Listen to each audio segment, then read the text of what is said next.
नमस्ते बच्चों। Special author Kabirdas के जो 7वां अध्याय क्रांतिकारी कबीर के बाकी भाग को लेकर मैं आई हूँ।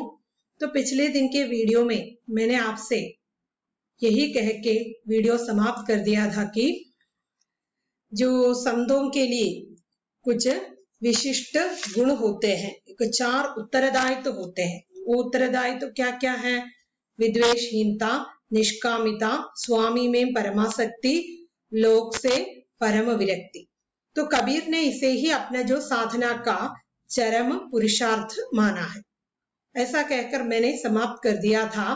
तो आगे आप देख लीजिए क्रांतिकारी कबीर के अंतर्गत।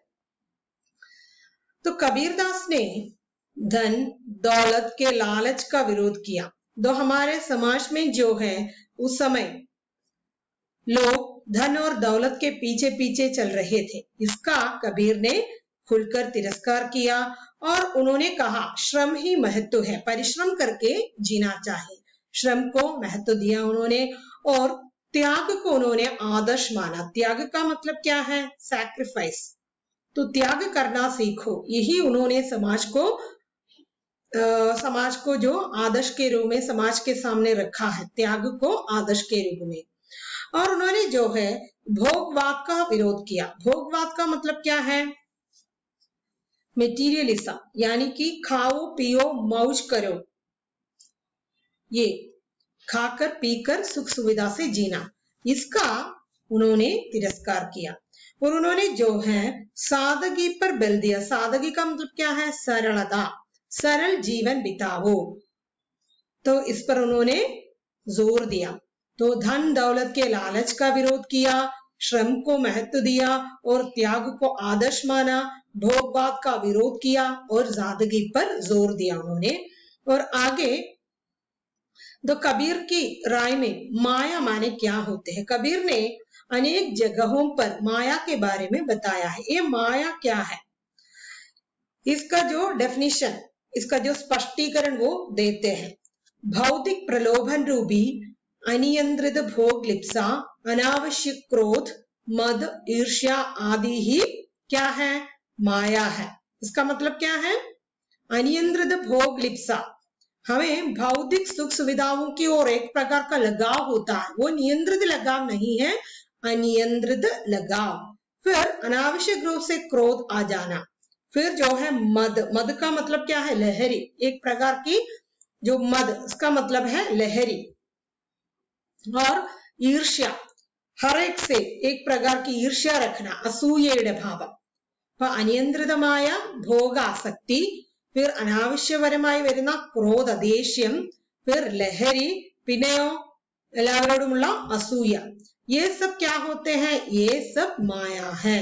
इसलिए ही उन्होंने जगत को माया कहा है। जगत में जो जीवी निवास करते हैं उन सारे के सारे लोगों के मन में ये भावनाएं हैं, तो इन सभी को हटाना चाहिए। यही कबीर का मत है।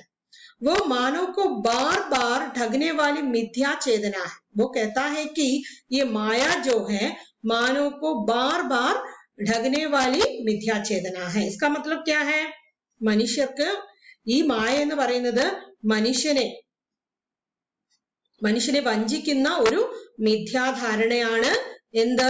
भोग लिप्सा, वही माया है। इससे हमें दूर रहना चाहिए। यह माया जो है मानव को बार बार ठगने वाली मिथ्या चेतना है। ठगने वाली का मतलब है धोखा देने वाला, നമ്മളെ ചതിക്കുന്ന മിഥ്യയായ ധാരണയാണ് എന്ത്? माया। तो इसलिए हमें उस माया से दूर रहना आवश्यक है। और कबीर जो है आगे तो हमारे यहाँ के जो सामंती व्यवस्था का, उनके समाज में उस समय सामंती व्यवस्था का बोलबाला था, उस सामंती व्यवस्था का उन्होंने तिरस्कार किया, विरोध किया। उन्होंने सबको समान माना। इसलिए जो सामंतवादी व्यवस्था, ഫ്യൂഡലിസത്തിനെ അദ്ദേഹം എതിർത്തു। और कबीर के जो इस क्रांतिकारी भावना के बारे में श्री प्रभाकर क्षत्रिय का अभिमत, प्रभाकर क्षत्रिय इങ്ങനെയാണ് പറഞ്ഞത് कबीर के क्रांतिकारी व्यक्तित्व के बारे में क्या है? कबीर निर्बाध रूप से आनंद लोगों में ही नहीं थे, सुख दुख त्रास क्षोभ, संघर्ष और प्रतिरोध में भी थे। अस्वीकार की चेतना ने ही कबीर को क्रांतिकारी बनाया। उनके पास अस्वीकार का साहस ही नहीं था, अस्वीकार का विवेक भी था। പ്രഭാകർ ക്ഷത്രി പറഞ്ഞത് എന്താണെന്നാണ്, കബീർ ആനന്ദിച്ച് ഉല്ലസിച്ച് ജീവിച്ചിരുന്ന ആളല്ല. ദുഃഖവും വേദനയും ദേഷ്യവും സംഘർഷങ്ങളും അതുപോലെ തന്നെ സ്ട്രഗിളൊക്കെ ചെയ്ത് എല്ലാത്തിനോടുള്ള ഒരു പ്രതികാര മനോഭാവത്തോടു കൂടി തന്നെയാണ് ജീവിച്ചത്. ദുഃഖമുണ്ടായിരുന്നു, വേദന ഉണ്ടായിരുന്നു, क्षोभमुണ്ടായിരുന്നു, संघर्ष ഉണ്ടായിരുന്നു. इन सभी के प्रति एक प्रकार का जो प्रतिकार प्रतिरोध भी है। लेकिन समाज में जो कुछ भी हो रहा था उसे अस्वीकार की चेतना ने कबीर को क्रांतिकारी बनाया। സമൂഹത്തിലുണ്ടായിരുന്ന എല്ലാത്തിനെയും തിരസ്കരിക്കുക, എല്ലാത്തിനെയും കണ്ണടച്ചുകൊണ്ട് വിശ്വസിക്കാൻ അദ്ദേഹം തയ്യാറായില്ല. അങ്ങനെ ആ തിരസ്കാര ഭാവമാണ് അദ്ദേഹത്തെ क्रांतिकारी ഒരു വിപ്ലവകാരിയാക്കി മാറ്റിയത്। फिर उनके पास अस्वीकार का साहस ही नहीं था, अस्वीकार का विवेक भी था। വെറുതെ അതിനെ തിരസ്കരിക്കുകയല്ല, വിവേചിച്ച് മനസ്സിലാക്കി അതിനെ തിരസ്കരിക്കാനുള്ള ബോധം കബീർദാസിന് ഉണ്ടായിരുന്നു। तो प्रभाकर क्षत्रिय ने कबीर के क्रांतिकारी व्यक्तित्व के बारे में क्या कहा? कबीर निर्बाध रूप से आनंद लोग में ही नहीं थे, दुख, त्रास, क्षोभ, संघर्ष और प्रतिरोध में भी थे। अस्वीकार की चेतना ने कबीर को क्रांतिकारी बनाया। उनके पास अस्वीकार का साहस ही नहीं था, अस्वीकार का विवेक भी था। यही कबीरदास कहना चाहते हैं हमसे। उस समय के समाज से कबीरदास का कहना है ये जिस भी समाज में हम जी रहे हैं वो सारे के सारे समाज में उनके हर एक वाक्य प्रासंगिक सिद्ध होते हैं। तो आगे वो बताते हैं, तो कबीर के उस सामाजिक दृष्टि ही महत्वपूर्ण है। हमने पिछले ही वीडियो में मैंने आपसे चर्चा की है कि कबीर अपने समाज को आंखें खोल के देखा और उसमें जो कुछ भी प्रॉब्लम्स हैं उन्हें अपने काव्य का विषय बनाया। तो इसलिए उनके जो सामाजिक दृष्टि बहुत बढ़िया है। और उस समय के जो समाज में जो है हिंदू मुसलमानों के बीच धार्मिक विद्रोह फैला हुआ था। धर्म के नाम पर हिंदू और मुसलमान कलह कर रहे थे, वो लड़ाई लड़ रहे थे। हम ही आगे हैं, हम ही आगे हैं, यह सिद्ध करने के लिए हिंदू लोग बताते हैं, मुसलमानों को नीचा दिखाने की कोशिश करते हैं, तो मुसलमान जो है हिंदुओं को नीचा दिखाने की कोशिश करते हैं। तो इस प्रकार धार्मिक विद्रोह का समय था। तो जनता ऐसे धार्मिक विद्रोह में फंसकर विषमताओं का सामना कर रहे थे, तो उसे हटाने का प्रयास कबीरदास ने किया है। तो आप देख लीजिए, ഹിന്ദുക്കളും മുസ്ലിങ്ങളും മതത്തിന്റെ പേരിൽ കലഹിക്കുന്നു, ജനങ്ങൾ അതിൽ പൊറുതിമുട്ടുന്നു, ആ പ്രോബ്ലംസിനെ എല്ലാം മാറ്റാനായിട്ട് കബീർദാസ് ശ്രമിക്കുന്നു।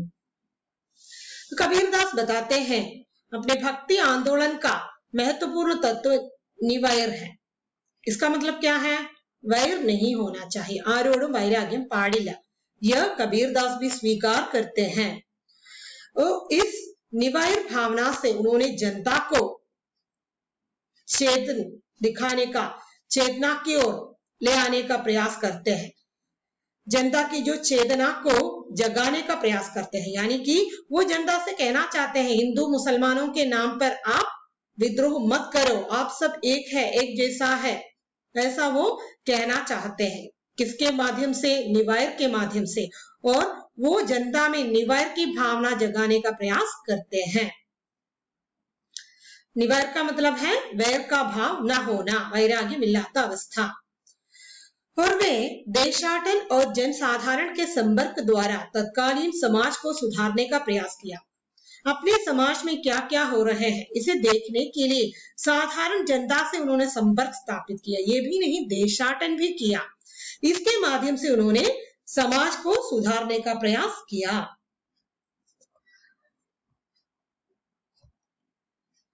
और हिंदू मुसलमान अपने अपने धर्म की वकालत करता रहा। आप तो पहले भी देख चुके हैं, हिंदू और मुसलमान अपने को ऊंचा सिद्ध करने की कोशिश में हैं। तो उस समय का वातावरण कैसा रहे होंगे? कैसे होंगे? संघर्षमय वातावरण होंगे। तो उस संघर्ष को मिटाने के लिए कबीर ने व्यंग्य और चुटकुलों का सहारा लिया। उस संघर्ष को मिटाने के लिए उन्होंने अपने कविता में व्यंग्य और चुटकुलों को लेके आया। व्यंग्य का मतलब है आक्षेप, हास्य। चुटकुलों का मतलब है तमाशा। इस प्रकार के जो दोहों के माध्यम से जनता को जगाने का प्रयास करते रहे, ताकि हिंदू और मुसलमान के नाम पर आप मत लड़ो। ऐसा कहने के लिए, उस संघर्षमय वातावरण को मिटाने के लिए उन्होंने अपने कविता का विषय बना दिया हास्य और चुटकुलों के माध्यम से, व्यंग्य और हास्य के माध्यम से उन्होंने जनता में चेतना जगाने का प्रयास किया गया। तो उनकी इस प्रकार की व्यंग्य भरी और चुटकुलों से भरी दोहों के माध्यम से उन्होंने क्या किया? सामाजिक बुराइयों का खंडन किया। समाज में जो बुराइयां हो रहे थे उस समय, इन सभी का खंडन उन्होंने किया। इन सभी का खंडन किसने किया? कबीरदास ने किया, अपने व्यंग्य भरी और चुटकुलों से भरे दोहों के माध्यम से।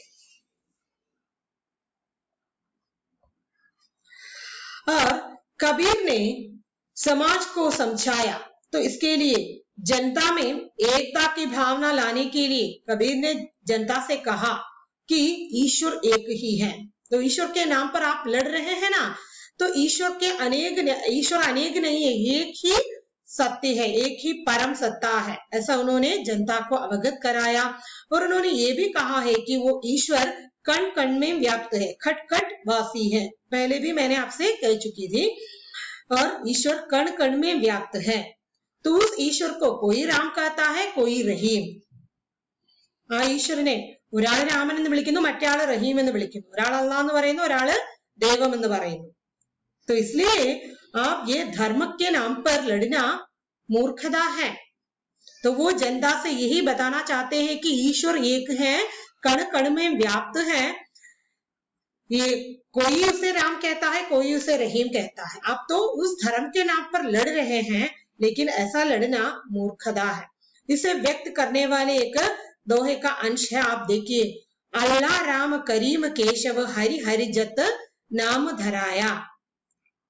अल्लाह राम करीम केशव हरि हजरत नाम धराया। तो ईश्वर के अनेक नाम है, अल्लाह, राम, करीम, केशव, हरि, हजरत। तो ये सारे के सारे नामों में एक ही ईश्वर जाने जाते हैं।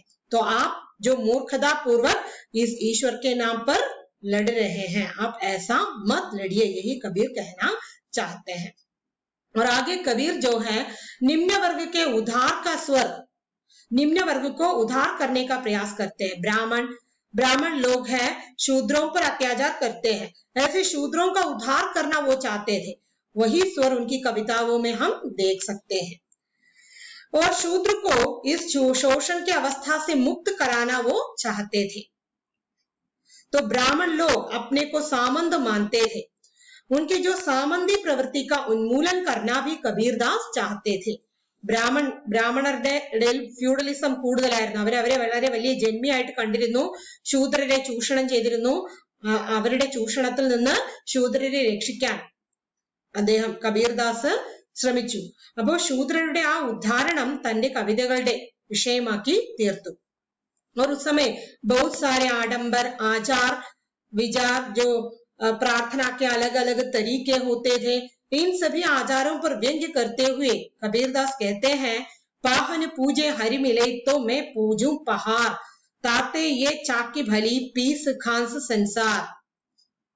तो ഹിന്ദുക്കളോട് പറയാണ്, നിങ്ങൾ വലിയ